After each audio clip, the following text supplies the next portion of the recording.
Hello and welcome to episode 34 on the Red Bra Project. Hey Shauna, how you doing? I'm great. How are you doing tonight, Renee? So great. It's finally warming up all over the country, so I feel like I'm Not seeing some here. summer wear. I know, I noticed No, your sweatshirt. What's going on? I almost had like a little ski cap on too because it's in the 40s, which is not May weather. Yay, Massachusetts. Well, I hear it's beautiful up there in the summer. Yes, it's true. Whenever that 1 month of July. So tonight, I'm so excited. We are so excited to be here with our guest tonight, Kelsey Tuttle, who, hey, fellow Midwestern girl. So, Shauna and I are originally from Ohio, but we have Kelsey here from Illinois, right, Kelsey? Yep, that's correct. Hi, guys. Yay, cool. Welcome. So I don't want to steal the show away or anything, but I'm going to pass the mic to you, so to speak.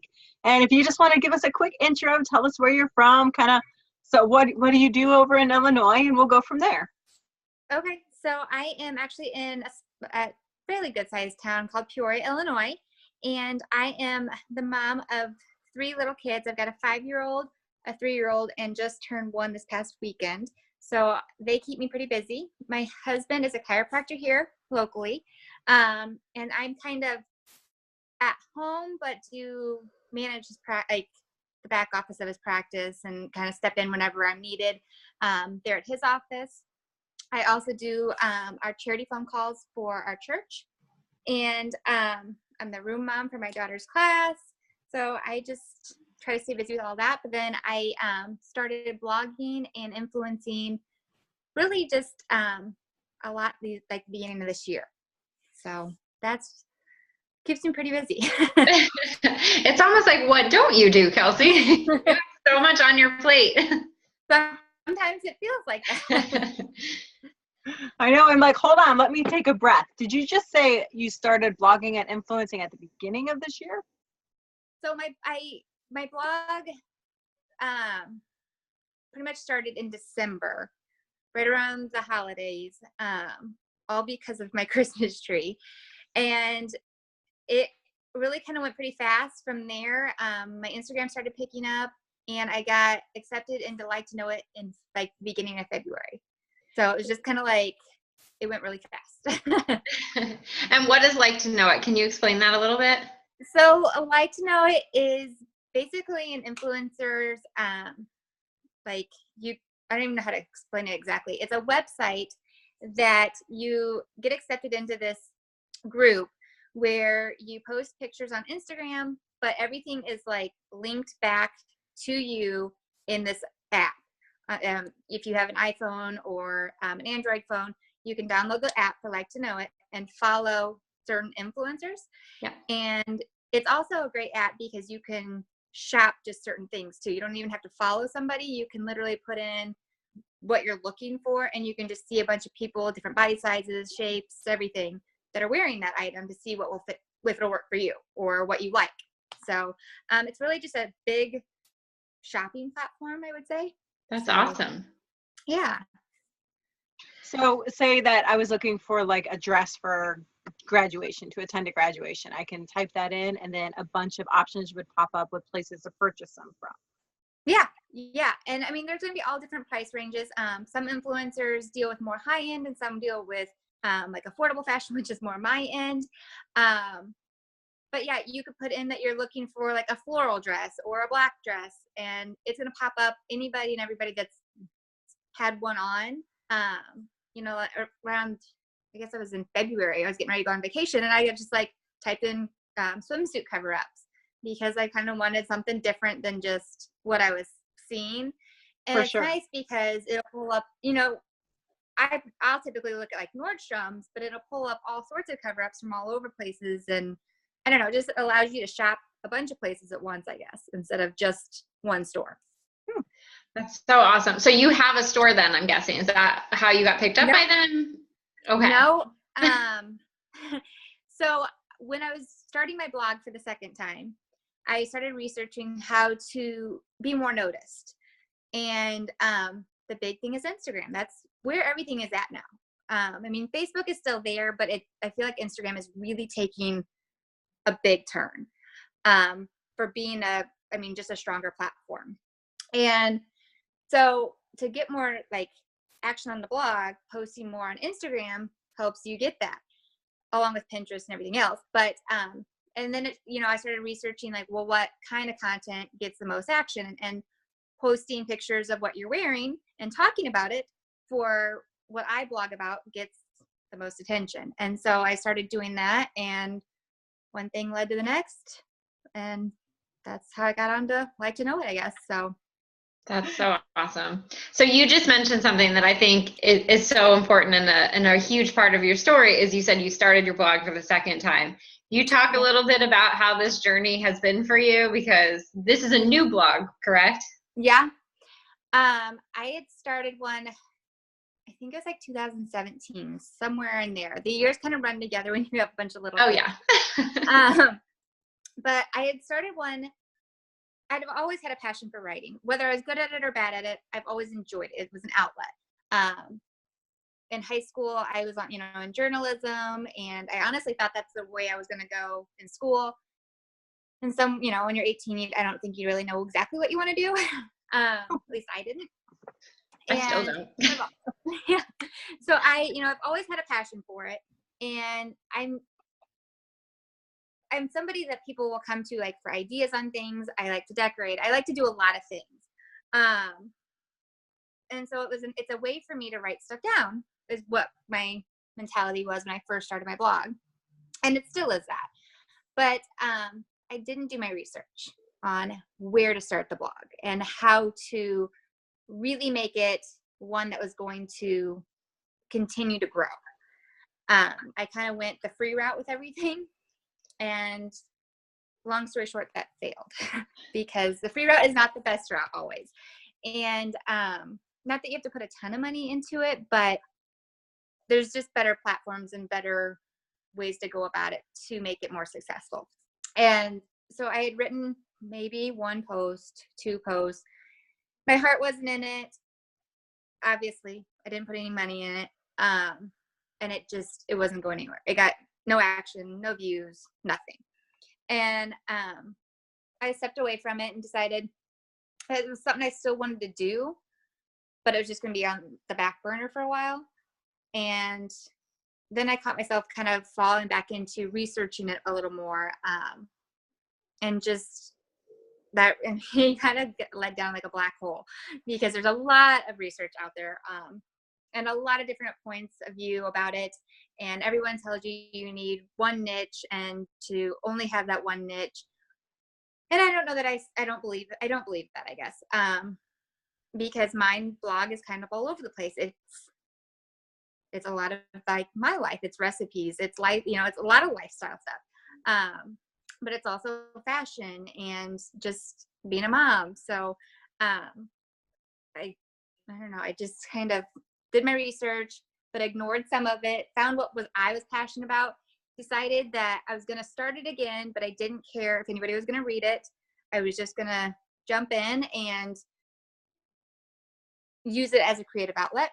And the research is what turned it around. But yeah, so the first one was a big fail, and this one has just grown so fast. My Instagram has grown so fast, was I think the big turning point. But if I wouldn't have researched where that I needed to build my Instagram, I mean, I would have never gotten on to Like to Know It. I would have never reached 10,000 followers. I would, like so quickly. So researching turned it around for me. And Rachel Hollis, I absolutely love her. I would hope to meet her one day. Her book really kind of lit a fire under my butt. And yeah, it was so funny. I was going to ask you, is there like a certain chapter in there that resonated with you, or the whole book just kind of pushed you? I would say the whole book. I mean, I think it's a whole package. It's one of those books that you have to read from cover to cover. Mm-hmm. Because there's just a lot of truth throughout the whole thing. And I don't know, I just really found that I don't necessarily have all the time in the world. I'm obviously very busy, but the big question I get lately is, do you sleep? And no, not really. But yeah, that book just as a whole. And even her, you know, I've listened to I'm not a huge podcast person, but every now and then I'll catch something that she has, even just on Instagram, she'll put in like, I don't know if it's IGTV or if it's just live, but she'll pop on there. And I like to listen to her. I think she, I don't know, she's got great advice. Yeah, we both agree. She knows what she's talking about, or at least she knows how to, I don't know, to relate to all of us, because she relates to so many women on so many different levels. And so I think it's something that everybody should read or listen to. I think I listened. I did Audible. I did as well. There's no time, right? Yeah, you know, pop it on when you're in the car or, you know, out for a walk, whatever. But, and I still, you know, every now and then we'll go back to it just because it gives you something to focus on. I feel like every different time that you go back, you may draw something different from it, considering what you're going through and that kind of thing. So it's kind of one of those easy rereads, or like if you rewatch a movie, you'll get something different from it. So it's worth your time. Oh, yeah. Love so many different things. So first of all, this Christmas tree, I'm so curious. Was it like a donut Christmas tree? Was it like themed? What was it? No. So long story short, we moved into our house 2.5 years ago. It'll be 3 years in August. And we have like one of the 2-story living rooms. First year, we just put up my normal 8-foot Christmas tree. And I have like 6 Christmas trees. I'd love to decorate for the holidays. And I put up this 8-foot Christmas tree and I was mad at myself. I'm like, this tree does not belong in this room. The ceiling's too tall. It looked like a Charlie Brown Christmas tree in that room. And so I happened to be on Facebook Marketplace and somebody was not giving away. She pretty much gave it away. Their 12-foot Christmas tree. I think I got it for $75. It is beautiful. It's huge. It's full. I mean, it's a beautiful Christmas tree. But that wasn't enough for me. Like, I put this tree up and I decided that it needed something extra. And so I went and got 3 giant rolls of ribbon from Sam's Club, cut them into different size strips, like some were 2 foot, some were 1 foot, and literally like wrapped them throughout the whole tree. Cute. It turned out really good. There's a lot of local stores here that came to see the tree. It got a lot of attention. I did a video on Facebook on how I did it. Like it got a ton of attention. And that's when I was like, well, I should probably just write a blog post about this because people are really clearly interested. Like stores that sell Christmas trees want me to teach them how I did this. So, yeah, my Christmas tree started it all, I guess. Very cool. So you never know. Yeah, you don't know. But here I am doing the like to know it stuff, and it has nothing to do with my Christmas tree, but the Christmas tree is what started it all.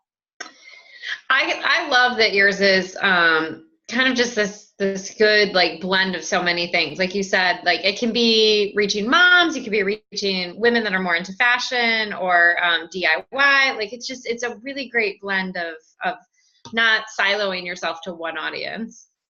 And I think that's because that's just how my brain works. You know, I'm not ever concentrating on one thing.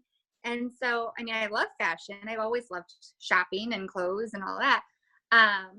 But I like all the other stuff too. And I want to share that stuff, whether it interests anybody or not, it interests me. So I like to put it out there. I have to completely agree with the multi-passionate side because, yes, there's research and statistics and everything and find your niche and everything, but it just doesn't work for some of us. And, at the time, years and years ago when I was thinking about my own separate blog as well, I'm like, what one thing am I going to focus on that I'm not going to get bored with? That was the biggest thing. Because if I'm not, excited about it, how is anyone else? So I love that you just kind of, you took that into consideration, but you're like, you know what, I'm still going to do my own thing. And then, even after you put your first one out, you failed, you learned, and you lived to tell about it. I mean, how inspiring is that? Oh yeah, there's just so much right there, because anytime you put something out for the first time, we want it to do so well. We want it to be immediately successful. But if it's not, if we don't fail at it, how do we learn? And, you know, looking back now, I knew doing the free platform and the free domain and what else was it free? I mean, everything was free, like the template, everything was free. I didn't put the work in. I didn't put the effort in. There was no money at stake. And I do think that you have to have something at stake to have a little more skin in the game, I guess. Yeah. There you go. And so I think when I decided to sit down and I actually purchased like the domain and everything, I was like, okay, well, we're doing this. Like, this is going somewhere because, well, now I've got money in it. Yeah. So. Speak to some of the moms that follow our channel. Like, how are you doing it all, and how are you staying sane? Because you're smiling and you appear to have it really put together. And I think there's probably a lot of moms out there that are like, how is she doing all of this? What tips could you provide them? So another book that I enjoy listening to, again, I listen, don't read, is Mel Robbins' The 5-Second Rule. I love my snooze button. I still love my snooze button. And I know when I hit that stinking thing, my day is like not shot, but I'm not going to get as much done that day. I do try to get up at 4:30 in the morning, every morning. And it's been harder this last year. My 1-year-old has just finally started sleeping through the night. And so 4:30 would sometimes be his like third or fourth time getting up. And so sometimes I was hitting that snooze button. But so yeah, I get up at 4:30. I go down and I've got one of those tread climbers. And while I'm on that, I'm doing stuff on the blog. I'm doing stuff on Instagram. I'm trying to get everything done before I have to get my daughter up and ready for school. Because then when she's at school, I have the boys at home still. So they still need me. Laundry has to get done, everything. So I do try to block out a good hour and a half of me focusing and getting my workout in. And that's what works for me. And then at night when my husband and I sit down and watch TV, I'm not really in it. I'm working and not watching what he's watching, but we're at least I'm sitting next to him or, on the other chair. We're in the same room, but I'm not really watching TV. I'm working the moment I, wake up in the morning and then before the last hour and a half or 2 hours at night. So, and then I'm very fortunate. My husband is home from 1:15 to like 2:30. And so that allows me to, if something at the house needs caught up or whatever, I can kind of knock some stuff out at that time too, because he's home. So it's, other than that, I write stuff down. I have a checklist every day because I wouldn't be able to keep it straight. I am still old school with I went with the Simplified planner this year. Normally I'm a life planner from Erin Condren, but I have to have it in front of me at all times to know what I need to be working on. And yeah, that's really it. Just having it in writing, having it always there in front of me keeps me on track. And I strive on chaos. And you what? I strive on chaos. Oh, okay. I think a lot of us do, for sure. And you're definitely a kindred spirit to me and Renee, because you've just named 2 books that we both love. So see, there you go. You're definitely very intentional with your time. And it's interesting, from the time that you wake up in the morning, how much you can fit into a day and get done, even with all the different hats you're putting on, when you're very intentional like that. And by the end of the day, you do sit down with your husband in the same room, but it may be one of those things where in your mind, it's, short-term sacrifices for long-term gains and goals. And, this is a part of your phase of life right now, but that's going to change. And you're setting yourself up with this routine for immense success. Yep, that's exactly it. I told my husband once I hit 10,000 followers, I was going to be able to slow down a little bit. and then when I hit it, he's like, so are you slowing down? I'm like, well, no, now I need 100,000 followers. But, so my goal is just keep growing. Oh yeah. But eventually, yes, things will slow down. He asked if I'm going to, stop doing the volunteer work at the church. And I mean, it's phone calls. It doesn't take me that long, and it makes me feel good. It makes me feel like I'm doing something. And typically I do those with the kids in the room, and they get to listen to,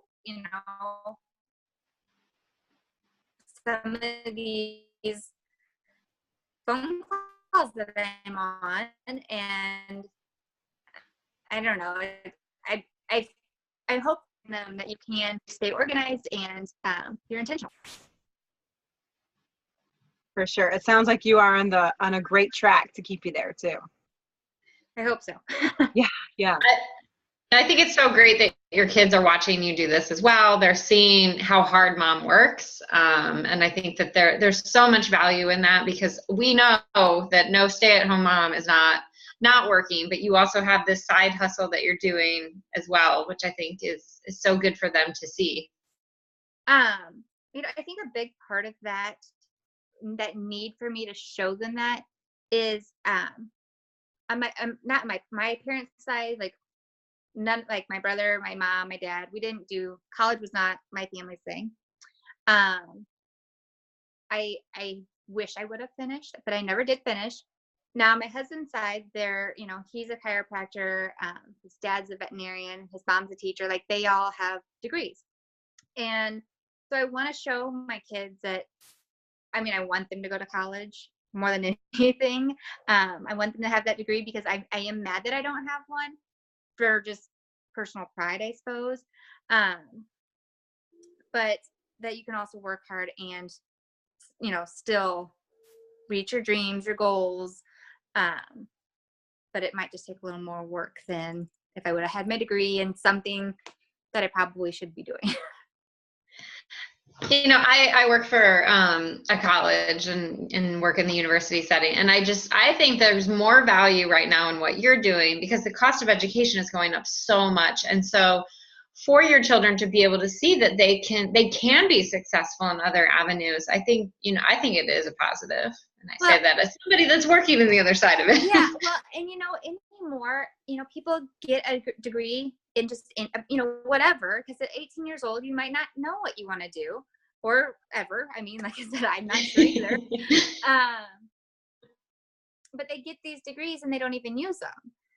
So I don't know. There's obviously reasons to have a degree. My husband could not do what he does. Absolutely. Nor would anybody want him to without that degree.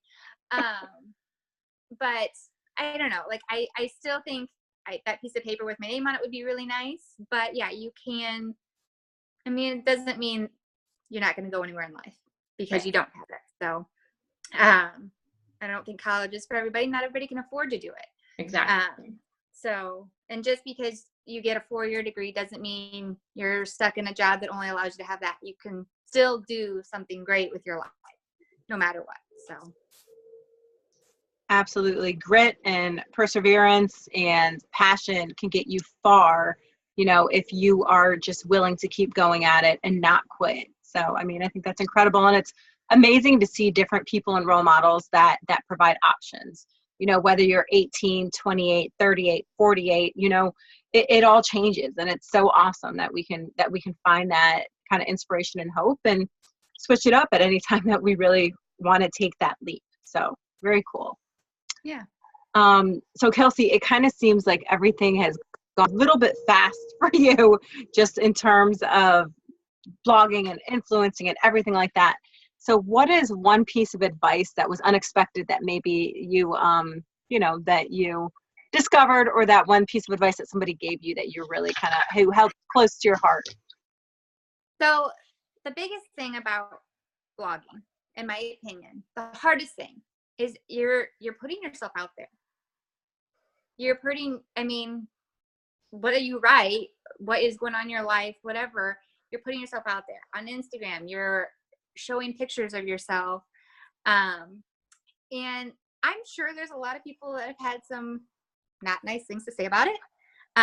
Maybe don't agree with it. Think it's cheesy, whatever. But the best advice I got was, what other people say about me is none of my business. And that's true. Like, you can't worry about what other people think about what you're doing. If you're doing what you want to do it.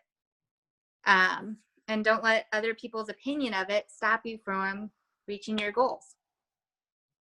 And so that advice is something every day when I post a picture on Instagram of me in a picture, because I really don't like pictures of myself. You know, I'm a woman. It takes me 20 pictures to find one that I'm okay with. But when I post that picture, I tell myself I don't care what other people think, because it's working for me. This is getting me where I want to be and doing what I want to do. And what they think is none of my business. So well, I'll give you a confidence boost right now. Your pictures are beautiful. You are very photogenic, and I enjoy what you post so much. So, well, I mean, clearly people are, but it's still, I even think, you know, when the people that have 100,000 followers, like, maybe I'm wrong, but I still think they're all picking themselves apart. And it's because deep down inside, yeah, of course we worry about what people think, but we have to stop. Because that's just getting in the way of life. Yeah, for sure. Was that an easy kind of switch once you heard that piece of advice? Was that an easy switch just to make happen? You made a decision, you're going to accept it, this is it, moving forward, or did you have to work on that a little bit? I had to work on it quite a bit. Even just picking up my daughter from preschool, there was like, gosh, did people see what I posted today? What are they thinking? There for a while, it was like, are people talking about me because of what I'm posting? You know, I don't know, like, you're self-conscious about it. And so, no, it took a while. I think once my following started growing, I was like, okay, you know, like, people are taking notice of it and commenting to me on, whoa, you're like, Instagram's taking off. And that kind of started to make me feel better to an extent, except now I knew they were watching me. And then when I got accepted onto Like to Know It, I felt like, all right, I was doing something that got me, you know, into a step that I wanted to go in. And I think I stopped. I was like, okay, this is working. I stopped caring. Because I think people were taking notice that, well, it is working. She, you know, got accepted into Like to Know It, which people tell you is really hard. It wasn't for me. I don't know why. Honestly, I don't know why, but yeah. So I think it works for you. You'll take it. Yeah, I mean, it happened, and here we are. So yeah, I've been rolling with it, but I think it took a while. It took getting that acceptance into that group that made me stop caring as much. There's still a part of me that is like, all right, what are people going to think?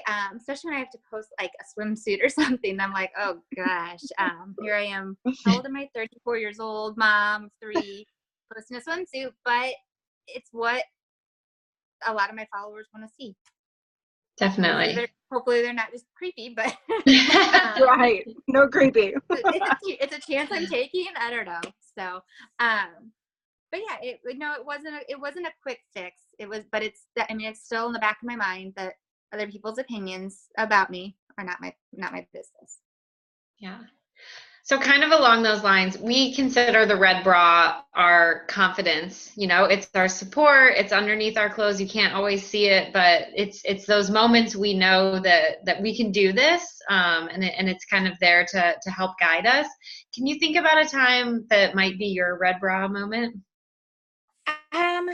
Honestly, I don't know if I have a huge one yet. The biggest thing right now is just the fact that people are taking notice to my blogging, and commenting on how well it's going. But then when the follow-up behind that is, well, how do I get started? How do I do that? I get a lot of questions, and I'm always happy to help. You know, like I said, I don't know what made Like to Know It accept me. I just know what worked for me. And I tell everybody, like, this is what I changed. This is what I did. I tell them my fail story, and then I tell them what the research that I put in, and I even check back in with them. So, like I said, I don't have a huge moment yet. Hopefully I'm inspiring people. It seems to be, at least a couple times a day, I get somebody to reach out, like, how did this happen? How is my following growing? What am I doing? And I always make sure I respond, because I would want somebody, when I reached out, to respond to me. So it's like that golden rule. Definitely, treat others the way you want to be treated and that type of thing. So we're always, we're on the other side at some point, and to kind of remember that even as we're going through different phases and growing is awesome. So yeah, I wish I would have put the research in back with the old blog, even though now looking back, I hated the name of it. I hated everything about it. It just wasn't meant to be. I wish I would have had a mentor to give me the guidance so that it wouldn't have failed. And it may have still failed, but so that's what I try to make sure that I can, if somebody asks me what they need to be doing, that I do help them, because I wish I would have asked somebody. Yeah. No, that's even such a great learning bit too, because so many people are afraid to reach out and ask, especially at the beginning. They don't know who to turn to. And then, when you have somebody who actually takes time like yourself and answers back with a fairly large following, that's huge. And that really is in itself a great self-confidence booster for the new person starting off, because, wherever you are, there's always somebody behind you or ahead of you. So. Yeah. And, being a mom of 3, like, finding the time to do this, I feel like I'm maybe more approachable. I don't know. Like I said, I get a lot of people asking, and a lot of it's people that I went to school with that are now like, whoa, what are you doing? How do I get to doing it? And, honestly, several of them are moms that are probably wanting to be home with their kids. So, whatever their reason is, I'm always here to help. And I will, no matter how big my following is, be good about helping. Yeah. So awesome. You're super relatable, and you're not afraid to tell the story of where you began, which I think is so authentic and genuine. And, that's awesome. So. Yeah, awesome. It's right there on my blog. It's there. Like, this happened to me. It failed miserably, and we are going to watch it. We don't even know the name of that blog. I'm sorry. Oh, I was just saying, you don't even know the name of that blog. That's how much you're done with it. Yeah, it was terrible. That's all I remember. And I was going to say, we are going to see a picture of that Christmas tree there. We'll have to see one of those. Yeah, it should. It's on there, but maybe it got archived at this point. But it's on there somewhere. All right. And it's massive. Well, Kelsey, you have just been a joy. We are so glad that you were able to join us tonight. We end every episode with a quote, and the one that we found for you is by K.T. Witten, and it says, "Your dream does not have an expiration date. Take a deep breath and try again." We feel that is so fitting for you, because you did not walk away for something that you were so passionate about, and we are just so grateful that we've learned so much about you tonight. For our audience, can you tell them where else they can find you if they want to learn more, how they can connect with you? The biggest area for me is Instagram at Tuttle Party of 5. The 5 is just the actual number, but I'm there. I check my DMs every morning. Even the hidden folders I try to check. So that's the best place. And commenting on my photos helps me see you. And then it helps you show up in my DMs better too. So, that's the best place to find me. Facebook, things seem to get a little lost yet. I'm also on Pinterest. My Christmas tree is definitely on Pinterest. Okay. And it's all Tuttle Party of 5. So. Perfect. Well, thank you so much for all of our subscribers. If you have not done so already, if you're not a subscriber, make sure you hit subscribe, ring that bell so you get all of our post notifications. And as you know, as Renee says every week, the party happens over every day on our Instagram at theredbraproject.com, at the Red Bra Project, or you can visit our website, theredbraproject.com. So Kelsey, thank you again. And we hope everybody has a great night. Thank you for having me. Thank you so much, Kelsey. Bye, everybody. Bye. Bye.